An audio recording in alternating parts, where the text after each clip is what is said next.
बहुत बहुत शुक्रिया। मैं तो सोच रहा था कि कहीं और थोड़ी देर बैठना पड़ेगा, पर आपने तो जल्दी बुला लिया मुझे। बहुत बहुत धन्यवाद आपका।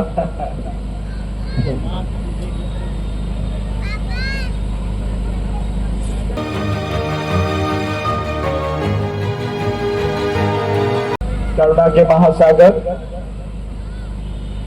तथागत बुद्ध,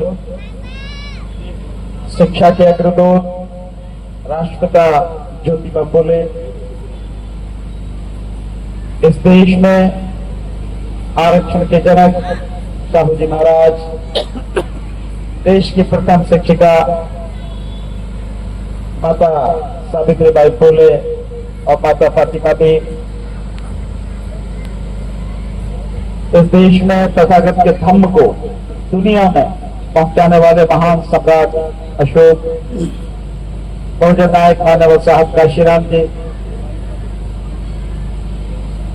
और इस देश में जन्मे सभी संतों महापुरुषों के चरणों में नमन करते हुए, समग्र क्रांति के प्रणेता, हमारे मुक्तिदाता, नारी जाति के मुक्तिदाता बोधिसत्व बाबा साहब डॉक्टर भीमराव अम्बेडकर जी के पावन पुनीत चरणों में कोटि कोटि नमन करते हुए, आज उनके जन्मदिन पर 134वें जन्मदिन पर मेरी तरफ से आप सभी को बाबा साहब के जन्मदिन की बहुत बहुत बधाई, बहुत बहुत मुबारकबाद, बहुत बहुत शुभकामनाएं। साथियों, आज हम बाबा साहब का जन्मदिन मना रहे हैं। बाबा साहब का जन्मदिन तो 14 अप्रैल के बाद, बल्कि कभी तो उससे पहले भी कहीं होता है। पूरे महीने चलता रहता, पूरे महीने बाबा साहब का जन्मदिन चलता रहता। लेकिन 14 अप्रैल को बाबा साहब के जन्मदिन से पहले एक और महान हस्ती, उनका भी जन्मदिन था 11 तारीख को, शिक्षा के अग्रदूत राष्ट्रपिता ज्योतिबा फुले जी का। उनके जन्मदिन की भी आप सबको बहुत बहुत बधाई, बहुत बहुत मुबारकबाद। साथियों, मेरा मानना यह है कि ये जो जन्मदिन आते हैं, ये जो एक बड़े पावन पुनीत दिन हर वर्ष हम लोगों के जीवन में आते हैं, ये दिन न केवल हम नाचने और गाने में बिताएं, बल्कि आत्मचिंतन को भी हमें ध्यान में रखना चाहिए। हम आत्मावलोकन भी करें, आत्मचिंतन भी करें कि हमारे महापुरुषों ने जो काम किया, हमारे महापुरुषों ने जो हमारे लिए और आने वाली न जाने कितनी पीढ़ियों के लिए और हमसे पहले कितनी पीढ़ी है उनके लिए जो काम किया, क्या वाकई में हम उसको समझ पाए हैं? क्या वाकई में वो काम जो वो चाहते थे वो लगातार पूरा हो रहा है, या कहीं उसमें बाधा पड़ रही है, या हम केवल नाच गा के ही रह जाएंगे? मैं नाच गाने का विरोधी नहीं हूं, मैं भी खूब गाना गाता था, लेकिन जब से चीजें समझ में आई तब से मैं यही समझा कि नाच गाना अपनी जगह है, पर जीवन की जो कड़वी सच्चाई है, जो देश का माहौल है, समाज की स्थिति है, लोगों के जो हालात हैं, उसके विषय में भी हमें गंभीरता से चिंतन मनन करना चाहिए। उसको भी हमें जानना और समझना चाहिए, क्योंकि वो हमसे जुड़ा है, हमारे बच्चों से जुड़ा है, हमारे आने वाली पीढ़ी से जुड़ा है और इस देश के भविष्य से जुड़ा है। अगर हम उन चीजों पर ध्यान नहीं देंगे, उन समस्याओं पर ध्यान नहीं देंगे और इसी तरह से हर साल झांकियां निकालेंगे, नाचेंगे, गाएंगे, भाषण करेंगे, खाएंगे, पिएंगे और सो जाएंगे, इससे कुछ लाभ होने वाला नहीं है। मेरा ऐसा मानना है, आप कितने सहमत हैं आप जाने, और मेरा ऐसा मानना है कि इसकी जरूरत है। और आज की तारीख में हालात देश के जितनी बुरी तरह से बदल रहे हैं, जितनी तेजी से बदल रहे हैं और जितने खतरनाक होते जा रहे हैं, उस समय में बाबा साहब की शिक्षाओं का महत्व और बाबा साहब के द्वारा हमें दिए गए आदेश बहुत ज्यादा महत्वपूर्ण हो जाते हैं। हमें उन्हें समझने की जरूरत है साथियों। अभी एक बड़ा हादसा देश में हुआ, पहलगाम। कोई 26 बताता है, कोई 27, कोई 28। इतने लोगों को कहा जाता है कि आतंकवादियों ने मार दिया, और ये भी कहा गया कि धर्म पूछ के मारा गया।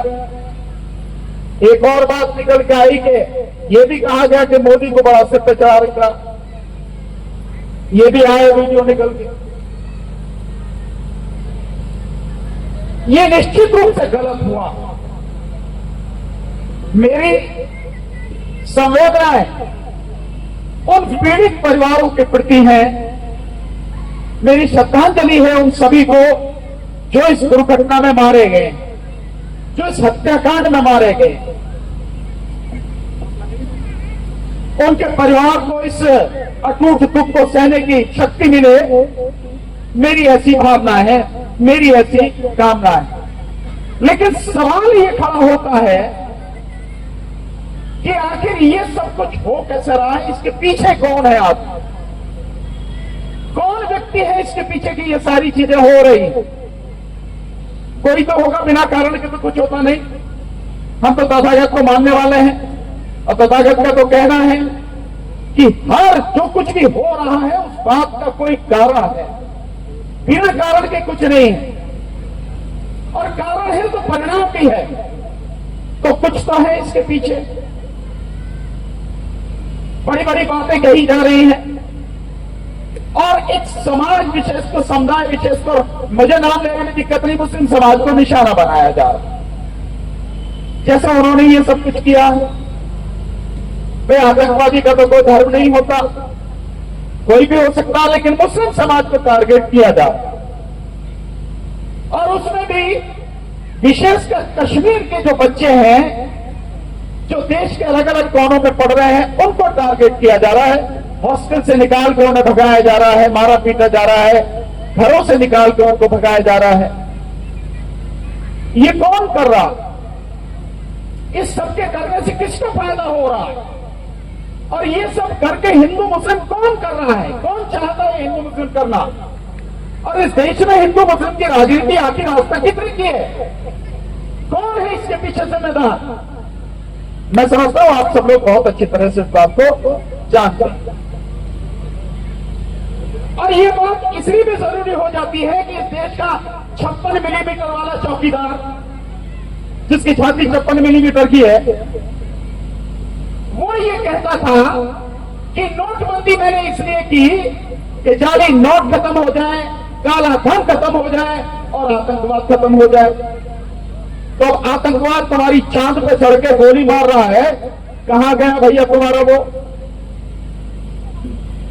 तुम्हारे वादे क्या हुए? दूसरा, यही 56 मिलीमीटर वाला चौकीदार ये भी कहता था कि अनुच्छेद, धारा बोलते हैं, अनुच्छेद तो बोला ही नहीं जाता उन पर, धारा 370 कश्मीर में हटाई गई, इसलिए हटाई गई ताकि वहां पर शांति स्थापित हो जाए। तो हो गई शांति स्थापित। और इससे भी गंभीर सवाल यह है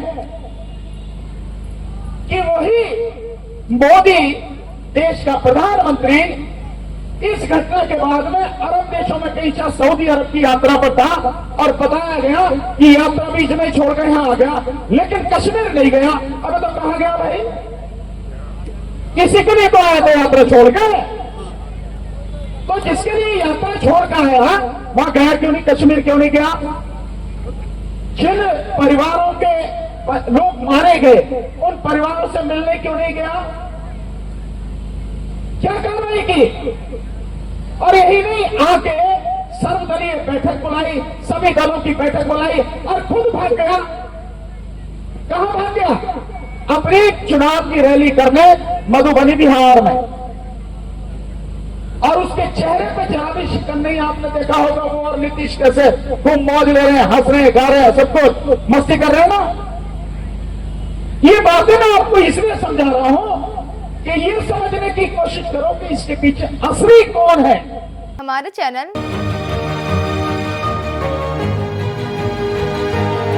लाइक, शेयर, सब्सक्राइब देखना मत भूलिएगा। जय भीम, जय भारत, जय संविधान। नमो बुद्धाय। धन्यवाद। चैनल आर्थिक समस्या से गुजर रहा है।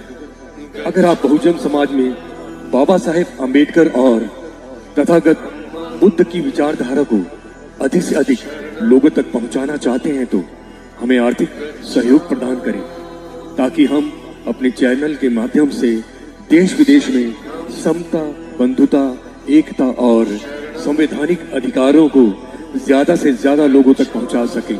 आप अपनी सहायता राशि नीचे लिखे खाते में जमा करा सकते हैं।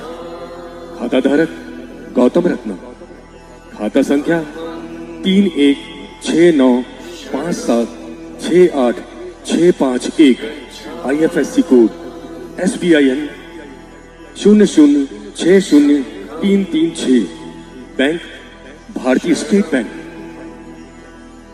आप हमारे बैंक खाते का विवरण स्क्रीन पर भी देख सकते हैं। जय भीम, जय भीम।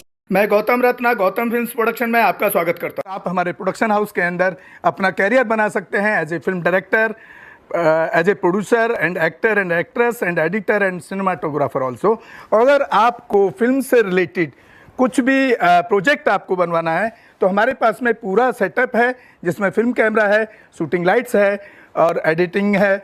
सारा A to Z एक ही जगह पर आपको हमारे यहाँ पर मिल जाएगा। तो दोस्तों, आप हमें कांटेक्ट कर सकते हैं हमारे नंबर्स पर 9810085714।